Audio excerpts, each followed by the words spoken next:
Welcome to Small Bike Stuff. This episode is filmed at Adrenalyn Motorcycles in Mount Maunganui, New Zealand. They have, full disclaimer, I used to work there, but I no longer do and I haven't for quite a while. But they have one of the most impressive two-stroke collections you've ever seen in your life. Not only two strokes, they've got a ton of Suzukis, a whole bunch of different brands, but there's a lot of Suzukis. So all the three bikes that I filmed here today will be on my channel. There was a Suzuki Van, there was a Suzuki RG250 Walter Wolf edition, and a Suzuki Katana, which is behind me, that has a 250 two-stroke wedged into the frame.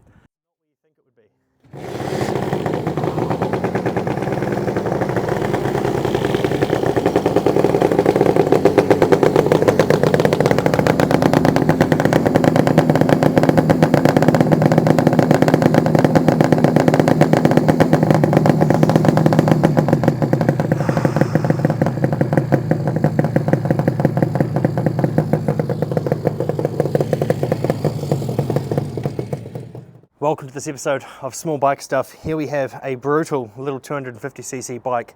It is a Suzuki Katana, and if you know anything about the Katanas, you'll know that it came along as the 1100 first, then they made a 750. There was also a 550 and a 650 available. There was one with a pop-up headlight. There was one with wire wheels. But a lot of people don't realize that the Suzuki Katana was actually made again in the 90s, because the first ones came out in the early 80s. In the early 90s, Suzuki made a 250cc and a 400cc four-cylinder four-stroke version. These were for the Japanese domestic market, and they completely aligned with Japanese licensing laws at the time, which did have a bit of a capacity limit, especially around that 400cc mark. Now this started life as a 250cc Katana, and it was an inline four-cylinder, and it is no longer an inline four-cylinder. This is powered by a 250cc two-stroke RG250 engine. It's had a lot of custom work done to it, and I can't wait to show you all about it. So first things first, let's get down and dirty with the engine. This is a 250cc RG250 engine. So this is a parallel twin two-stroke. These things here put out about 45 horsepower from the factory. As you can see, it's liquid cooled. You've got your radiator sitting up under here, so it's liquid cooled, and you've got your two pipes coming down, expansion chambers underneath the bike tucked up, with the exit pipes over here. It's got two massive flat slide carburetors off the back of the engine there, with the filters hanging off the back exposed into the rear of the frame. And originally there wasn't much spare room here because this had the inline four-cylinder 250cc four-stroke. Now that thing could rev up to 15,000 RPM, which is incredibly impressive. Let's get into the rolling area of the bike. So this thing has a single disc on the front, and I believe it's running a 17-inch tyre. It's got 180/17, so we've got 17 front. This is a wonderful tri-spoke. I do love tri-spokes. I'm a big fan of tri-spokes. I've got white tri-spokes on my Honda Wave, and these do look good, and I like the color toning with the logo. So as you can see, the Suzuki logo is blue, so are the wheels. On the rear, we're also running a battle axe as well. There's a Bridgestone battle axe on the front. This is not super wide. It's a 140/70/17. So on a lot of bigger bikes these days, a lot of 1000cc super bikes, that kind of stuff, you're running a 180 width rear, and that is millimeters, that's a metric sizing. This thing here is only 140, and that's around about what came on the RG250 standard. As far as the Katana, I'm pretty sure it had the same size. The 250cc version had the same size. So these clocks here, we've got our speedometer, our temperature gauge, and our rev counter have come from an RG250 as far as I'm aware. As you can see, we're getting up to around 9,500 RPM before we need to change gear, and this is a 6-speed manual. All right, controls. How does this thing run, or what do you do to make it run? Well, you've got your ignition here, so you turn that on as you normally would, and on the left handlebar, the switch block has a high and low, and you've also got your indicators, your turn signals there. So it doesn't have an automatic cancel, or you can't just push into cancel, you've got to cancel it yourself. You've got your horn button there, and over on this side we just have a run stop. So we've got our start off button for the stop, engine start stop and on, and then you've got your lights on or off, or you can have them on park light mode as well. So the switch blocks are pretty basic, but they give enough functionality to the bike. You have your front disc brake here and your clutch on the left side. As we go down to the lower controls, we have some rear sets operating the 6-speed gear change selector, and this runs on a linkage coming back here. You've got 1 down, 5 up, and yeah, this two-stroke provides plenty of power. So you do need to use all of those gears, and you need to be mindful of when you use them, because you don't want to let a two-stroke drop too far down in the revs, otherwise you'll start bogging the thing. We've got a rear brake pedal, and yeah, it's got a short throw there with a master cylinder hidden up here, and the rear disc obviously provides you all the stopping power you need for the rear. Combine that with the front, and this 250cc two-stroke Katana, which still sounds weird to say, has more than enough stopping and starting power. Modifications, well, let's be honest here, this thing's been modified extensively.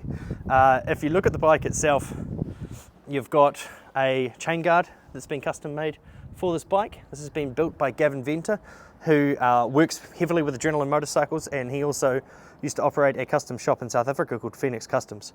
So this thing here, the plastic, let's talk about what isn't changed. The front forks are stock. I'm pretty sure the wheels are stock, they've just been painted. The front guard, this plastic orientation here, the tank, the fuel cap, and even the seat colors are original, but the original seat used to come out to about here, and it did have space for a pillion passenger, so that is no longer the case.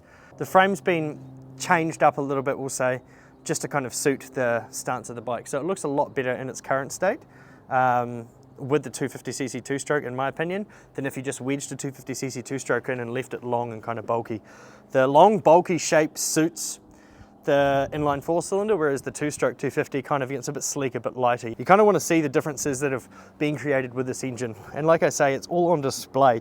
You've got a wicked mounting system here, and the engine just sits right there gently as it needs to in the frame. The radiator fits really nicely, and there's kind of, like I say, a lot of spare space because the 250 four-cylinder kind of took it all up. But as far as it goes, this thing here has been modified quite extensively. The engine's entirely different. The rear end is quite a bit different. The pipes have been made to fit this. You know, it didn't have underslung expansion chambers in the beginning. But, you know, looking at this at first glance, if you know what a Katana is, you know this is a Katana. So, yeah, it's not a RG250 that was made to look like a Katana. It was like it's a Katana that's had an RG250 motor slammed into the middle of it. Issues with the bike? Nothing really. Like, I mean, would you use this thing on the daily? I probably would, you know, if this is a bike that I had access to. But two-strokes being used regularly on the daily, you know, apart from little scooters these days, are becoming more and more rare. The only thing I could say is that this panel here used to be connected to the choke, which isn't a thing on this because the choke's right here on the carburetors. So that's the only issue, is that that's not hooked up to anything, and it kind of sits in between the off and the on. If you want to be really, really pedantic, that's probably an issue. But apart from that, I think it's pretty well taken care of. I'll take it for a little bit of a ride and we'll see how it really goes. A lot more power than the other bikes I've been riding here today, which one of them was a 50cc two-stroke. So I've got a whole 200 more cc's, another cylinder, and a whole bunch more power. 45 horsepower supposedly with this thing here. So yeah, I guess we just see, does it start cold and how does it ride? One thing I have noticed already is that the kickstart's not where you think it would be.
I'm going to count now from that end all the way down.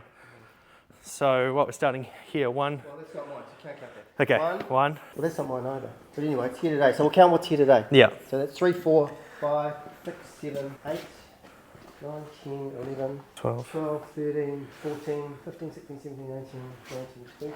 Okay, it's 21, 19, 22, 23, 24, 25, 26, 27, 28, 30, 32, 34, 35, 35. And then 36 outside. There you go. Nearly 40. Adrenalyn Motorcycles. Nearly 42 Suzuki, so most of them are 2-stroke.